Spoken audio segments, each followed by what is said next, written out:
Baik, kita memasuki ke pembahasan yang kedua mengenai income redistribution atau redistribusi pendapatan. Sebelum memasuki penjelasan yang lebih jelas mengenai redistribusi pendapatan, saya akan menjelaskan mengenai distribusi pendapatan terlebih dahulu. Jadi, distribusi pendapatan itu apa sih? Distribusi pendapatan memiliki pengertian penyebaran pendapatan pada suatu wilayah geografis. Nah, distribusi ini juga bisa memiliki makna penyaluran pendapatan melalui penyelesaian pekerjaan dalam pengadaan barang, jasa, dan bidang niaga. Distribusi pendapatan dikatakan adil bila merata ke seluruh lapisan masyarakat yang benar-benar membutuhkan dan sesuai target. Hal ini dapat dikatakan efektif bila merata sehingga tidak terjadi ketimpangan. Apabila si miskin tidak mendapatkan fasilitas yang sama dengan lainnya, maka pemerintah bisa memberikan bantuan baik tunai, skill, dan kesempatan kerja, maupun program pemerintah lainnya. Selanjutnya yaitu distribusi pendapatan merupakan masalah perbedaan pendapatan antara golongan yang berpendapatan tinggi dan mereka yang berpendapatan rendah. Semakin besar jurang pendapatan, semakin besar pula variasi dalam distribusi pendapatan. Jika ketidakseimbangan terus terjadi antara kelompok yang berpenghasilan tertinggi dan kelompok masyarakat yang berpendapatan rendah, maka perekonomian tersebut benar-benar menggambarkan pertumbuhan yang tidak merata. Oleh karena itu, pemerintah tidak boleh hanya memandang dan memikirkan peningkatan pertumbuhan ekonomi saja tanpa memandang kesejahteraan sosial serta distribusi pendapatan di antara masyarakat. Rationales for Income Redistribution atau biasa disebut dengan redistribusi pendapatan. Nah, apa sih itu redistribusi pendapatan? Jadi, redistribusi pendapatan merupakan suatu usaha untuk mewujudkan pemerataan pendapatan dengan cara pendistribusian kembali pendapatan oleh pemerintah. Usaha tersebut sebagai wujud nyata dalam rangka mencapai salah satu tujuan, yaitu pemerataan pembangunan. Untuk dapat melaksanakan hal tersebut, pemerintah menggunakan alat fiskal yaitu perpajakan dan pengalokasian dana pengeluaran pemerintah. Alat fiskal tersebut sesuai dengan pendekatan model Keynesian, yaitu berupa pajak dan juga subsidi. Nah, ini merupakan salah satu contoh permasalahan kesenjangan pendapatan di masyarakat. Di situ terlihat bahwasanya ada apartemen dan juga gedung mewah yang bersebelahan dengan lingkungan kumuh. Hal tersebut merupakan bukti adanya kesenjangan dalam pendapatan di masyarakat. Pastinya yang tinggal di apartemen itu memiliki pendapatan yang lebih dibandingkan dengan warga yang tinggal di lingkungan kumuh tersebut. Bahayanya jika masalah ini dibiarkan, ada kemungkinan untuk timbulnya dampak negatif seperti kriminalitas dan peredaran narkoba. Untuk mengurangi ketimpangan tersebut, pemerintah mengeluarkan kebijakan, yaitu dengan melakukan redistribusi pendapatan. Ada beberapa pandangan terkait dengan redistribusi pendapatan. Salah satunya yaitu utilitarianisme sederhana. Nah, bisa kita lihat dari kurva tersebut, jarak horizontal antara O sampai dengan O aksen mengukur jumlah total pendapatan yang tersedia di masyarakat. Pendapatan Paul diukur dengan jarak dari titik kanan O dan pendapatan Peter diukur dengan jarak di sebelah kiri dari titik O aksen. Dengan demikian, setiap titik mewakili beberapa distribusi pendapatan antara si Paul dan Peter. Utilitas marginal pendapatan Paul diukur secara vertikal, dimulai dari titik O dengan tingkatannya mengikuti lereng pendapatan ke bawah yang diberi label MU Paul. Sedangkan pendapatan si Peter diukur secara vertikal dimulai dari titik O aksen dengan utilitas marginal yang diberi label MU Peter.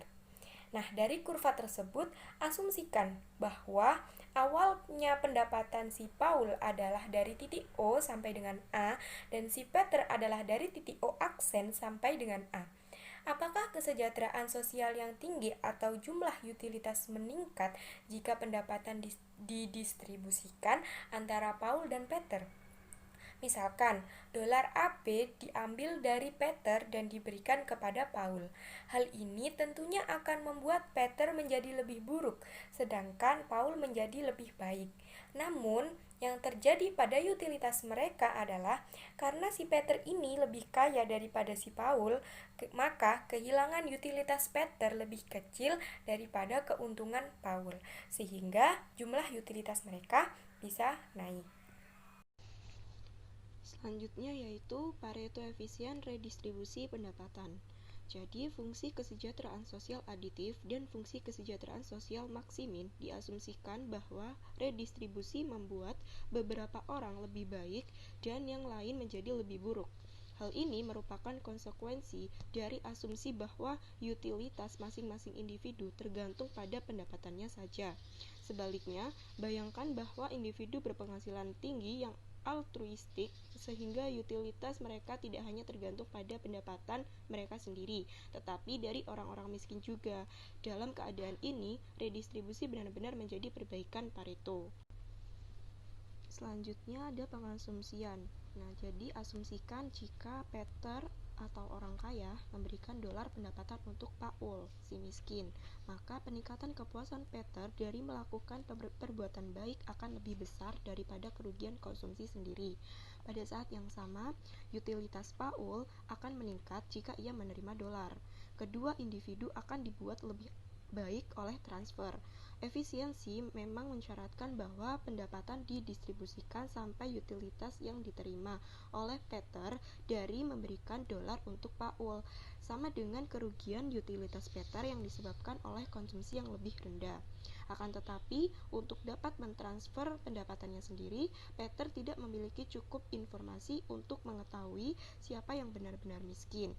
Sehingga, dalam hal tersebut, pemerintah dapat berperan dalam meningkatkan efisiensi. Nah, jika pemerintah menggunakan kekuasaan koersif untuk memaksa semua orang kaya untuk mendistribusikan pendapatan kepada orang miskin, maka efisiensi akan meningkat. Selain itu, orang percaya bahwa program distribusi pendapatan membantu memberi stabilitas sosial. Saya Ahmad Haris Subairi, NIM 146, akan melanjutkan presentasi dan membahas tentang expenditure incident. Expenditure incident atau insiden pengeluaran adalah pengaruh pengeluaran pemerintah terhadap distribusi pendapatan real masyarakat.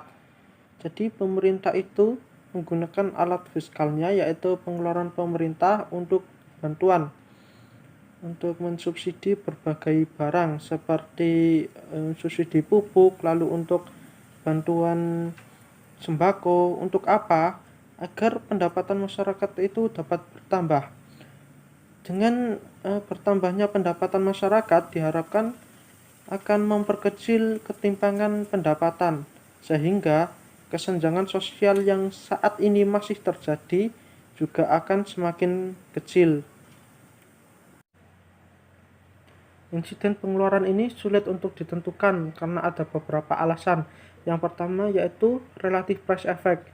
Jadi relative price effect atau efek harga relatif adalah perubahan dalam pola konsumsi masyarakat yang muncul akibat adanya perubahan harga relatif barang. Jadi setiap program pemerintah itu kan akan memicu perubahan harga yang nantinya akan mempengaruhi pendapatan masyarakat, baik sebagai konsumen maupun sebagai produsen.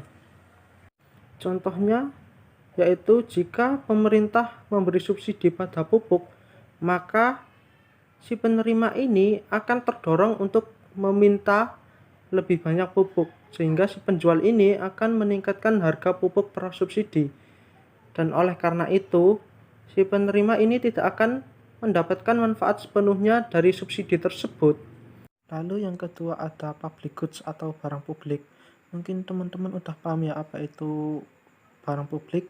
Jadi barang publik ini adalah barang yang apabila dikonsumsi oleh individu tidak akan mengurangi konsumsi orang lain yang akan menggunakan barang tersebut. Jadi barang publik ini merupakan barang yang tidak bisa dibatasi siapapun penggunanya.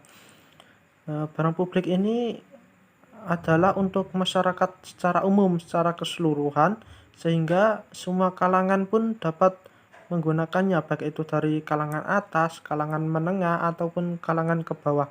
Contohnya yaitu ada lampu penerangan dan juga jembatan. Lalu yang ketiga ada value in kind transfer.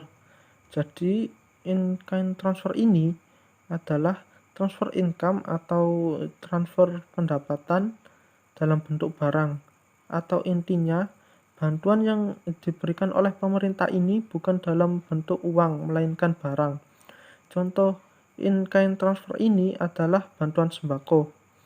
In kind transfer ini juga memiliki beberapa kelemahan, yaitu seringkali memerlukan biaya administrasi yang cukup besar. Biaya ini mencakup untuk biaya penyimpanan, lalu untuk biaya pengangkutan, dan juga untuk biaya pendistribusian. Untuk selanjutnya adalah studi kasus.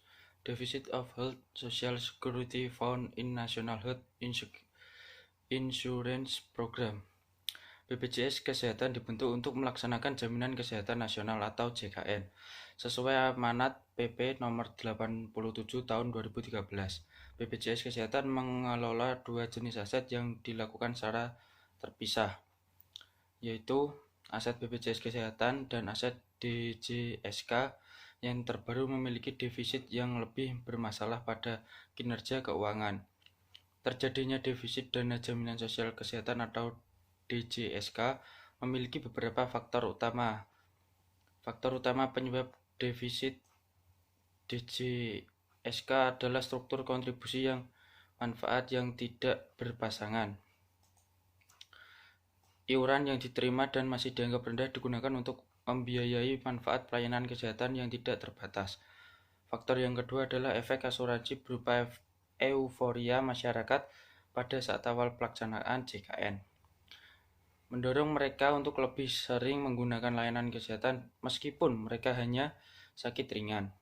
Faktor yang terakhir adalah faktor seleksi buruk yang merupakan fenomena di mana anggota BPJS Kesehatan adalah orang-orang yang sudah sakit atau memiliki resiko tinggi berkontribusi pada defisit yang